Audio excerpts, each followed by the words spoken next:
بسم اللہ الرحمن الرحیم۔ السلام علیکم ناظرین، حضرت امام حسین رضی اللہ تعالی عنہ کی شہادت کا واقعہ تو اکثر لوگ بیان کرتے ہیں، لیکن یاد رکھیں جس طرح حضرت امام حسین رضی اللہ تعالی عنہ کی شہادت کا واقعہ اہم ہے، اسی طرح سے اس واقعے کا مقصد جاننا بھی اہم ہے۔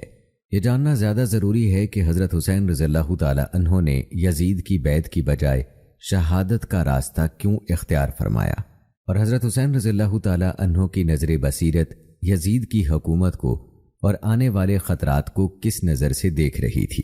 اس کے علاوہ شہادت سے پہلے حضرت حسین رضی اللہ تعالی عنہ نے جو خطبات دیے وہ خطبات بھی بڑی اہمیت کے حامل ہیں۔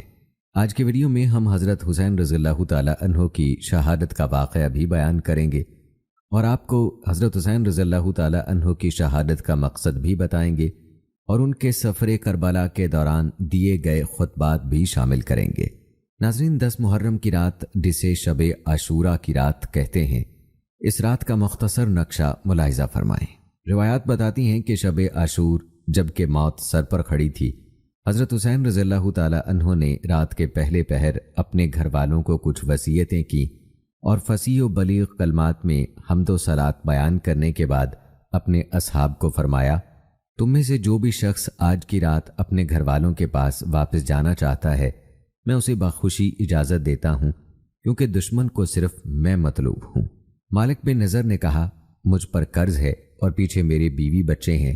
آپ نے فرمایا، رات کی تاریکی تم پر چھا چکی ہے، اسے اپنے لیے آڑ بناؤ، تم میں سے ہر ایک میرے گھر کے کسی فرد کا ہاتھ پکڑ لے اور اس رات کی تاریکی میں زمین کی وسعتوں میں نکل جائے، اپنے شہروں اور بستیوں کا رخ کرو، بلا شبہ دشمن کو میں ہی مطلوب ہوں اور وہ صرف میرے ہی خون کے پیاسے ہیں، تو جب وہ مجھے پالیں گے تو دوسروں کی تلاش سے بے نیاز ہو جائیں گے، لہٰذا تم لوگ چلے جاؤ حتیٰ کہ اللہ تعالیٰ تمہارے لیے کشادگی پیدا فرمائے۔ یہ سن کر آپ کے بھائیوں، بیٹوں اور بھتیجوں نے کہا، آپ کے بعد جینا کس کام کا، آپ کا ساتھ دینا ہمیں ہر حال میں پسند ہے۔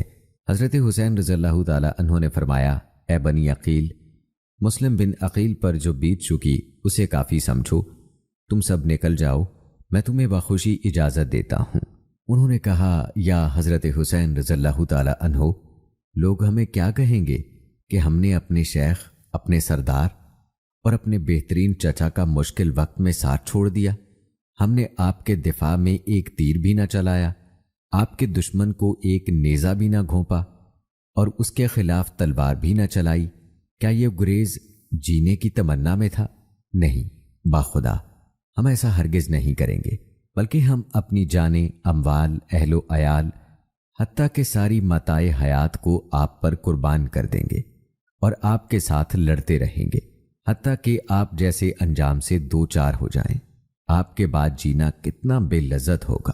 مسلم بن اوسجال اسدی نے یہی بات کہی اور سعید بن عبداللہ حنفی نے کہا، باخدا ہم آپ کو تنہا نہیں چھوڑیں گے حتیٰ کہ اللہ یہ دکھا دے کہ ہم نے رسول اللہ صلی اللہ علیہ وآلہ وسلم کی غیر موجودگی میں آخری سانس تک آپ کی اور آپ کے اہل بیت کی حفاظت کی ہے۔